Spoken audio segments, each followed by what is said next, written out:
Imagine a home where peace and order reign supreme. Sound impossible? Think again. In this video, we're going to discuss the most important steps in maintaining a decluttered home. Hey y'all, I'm Kimberly from Simply Organizing Life. As I said, in today's video, we're going to talk about how to maintain a decluttered home and the top tips and steps that I have to achieving that. Decluttering your home can provide so much more peace into your environment. It can reduce your stress because you're not seeing all this visual clutter. It reduces your stress because you're not having to focus on, oh my gosh, that area is a huge mess. We don't even have space to eat on the dining room table. I don't have space to put my work stuff when I get in from work. I just have to add to the pile. So in today's video, we're going to talk about how decluttering can also increase your productivity. Oh, I have just what I need in the area that I need it. I don't have to go look for the colander that I used 3 months ago for this one recipe that I have no idea. It's somewhere in here. Let me look through all my cabinets. You're gonna know where it is because you've decluttered the things that you don't need. So let's get started with the top tips that I have. Step number 1, set clear goals. Know what you want your space to kind of look like and to kind of function as before you get started. An easy one would be, hey, we eat at this table every day. Let's start with making sure that we can eat at this table every day. Not be covered with all the things, so we have to constantly move things and put it somewhere else just to eat dinner. Or my kitchen is for cooking. Not so much for my case, I don't cook very much, but still, kitchens are for cooking. They're not meant to be for applying makeup in the morning or for exercising, kind of random stuff like that. Or it's not my office. I don't keep my old receipts in there. Think about each space. Know what you want for each of your spaces. And also, part of your setting your goals, figure out what space is bothering you the most. Is it going to be your dining room table or your dining room area because that's where you guys eat every day? Is it the living room because you can't even sit down and relax after work as a family? It depends. Do you have table space to eat? Do you not need that so much? You need a functional kitchen instead. Think about where you need to start. Okay, say we're gonna start with a very cluttered table and we need to make it functional because there is no space on it and we need to figure out how to create a space. You're gonna start by categorizing and sorting the area. Start simple. Big area, what trash do I have? What can I readily identify as trash, recycle, what have you? What is an empty box? What is a wrapper? What is a plastic bag that you don't need anymore? Figure it out and deal with it. Get the trash out of there. And then start thinking about, this is all gym stuff that I have accumulated on my stuff. It is my workout bag, it is a yoga mat, it is a yoga block, it is a dumbbell, what have you.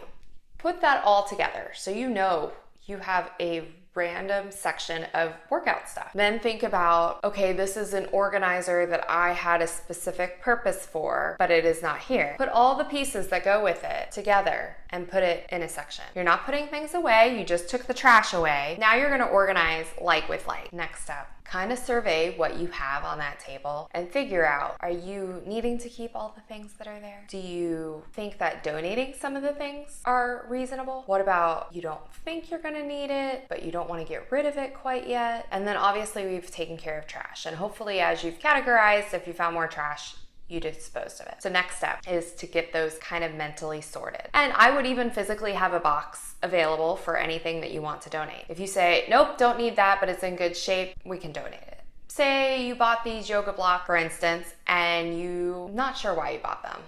You're not gonna do that. You're likely to use the yoga mat for strength stuff, but you're not a yogi, for instance. Put it in the donate box. Get rid of it, get it out of your space. Evaluate what you have. Is it truly what you need and what you want to keep? During this time, I would also move, say, the car organizer to the car, or with your purse as you're going to be going to the car later. So you take it with you. Get it off the space, get it headed towards the direction it needs to go. Doesn't mean you have to do something with it there, but it at least is in the area that it belongs. Because the next step is you only want to declutter one area at a time. Don't be ambitious and Now that you've said, oh, I gotta take this to the car because it's an organizer for the car, now I gotta declutter the car. Nope, that's not how this is working. We are focusing on the dining room table or the table or what have you, so you can have space to eat.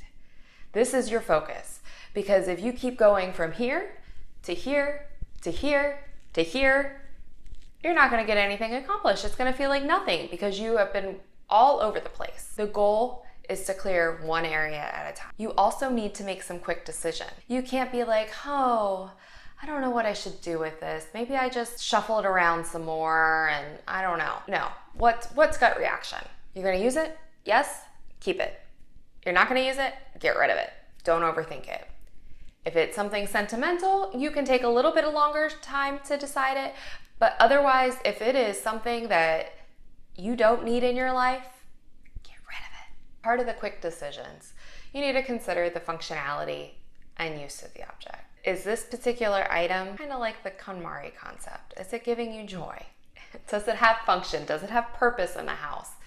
Is it just a cute little knickknack that you don't need? Maybe that helps get rid of it. If it is a candle and you love to have candles going when you do certain work, consider putting it in your candle storage. Now is the time to get rid of your donate box. Take it to the car, get it out. You've already made quick decisions. You're only focusing on this one area. You're not adding to the box. You are taking it to the car and getting it out of the house. Have no temptation because you've gone through things.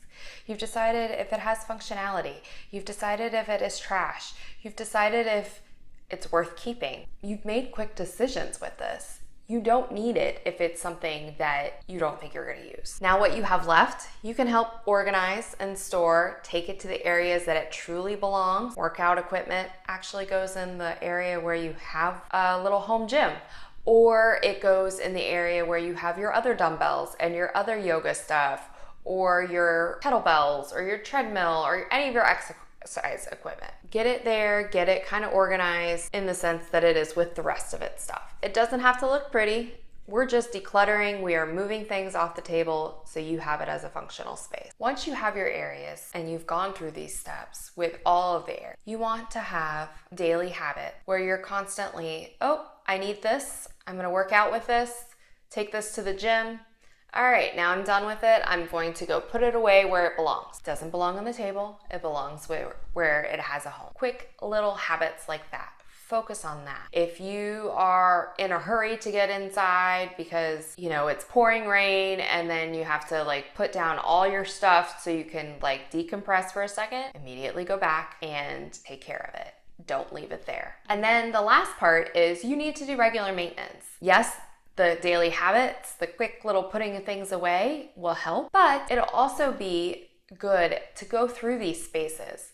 Not necessarily a table, hopefully the table is nice and clear, but say where you store your exercise equipment and go through, make sure you're using everything, make sure the dumbbells are the right weights for you, make sure everything's in good shape. You want to regularly declutter as well. So I'm hoping that you found these tips and tricks helpful. They can be applied to all of the spaces in your home, but take it one area at a time. Don't try to tackle everything at once, especially if you have a lot to declutter. If you don't feel like you have a lot to declutter, but know you could declutter, maybe just open a closet and apply the same concept there. Hopefully things are in their right spot because it's a closet and it's already hidden, but maybe you have too much stuff and you need to spend more time in the decluttering, figuring out if you're keeping or you're donating or what have you, or if it's trash. Maybe you have empty wrappers and packaging from whatever you opened in that area and that has just accumulated in the closet. Get rid of it. So these concepts can be applied to multiple areas. You do not have to be piled high and a whole bunch of stuff to use these concepts. If you have found this video helpful, please hit the like and subscribe button below so that other people can find this video as well. Because as always, this channel's aim is to help you create simple, optimized systems for your everyday life. Bye now.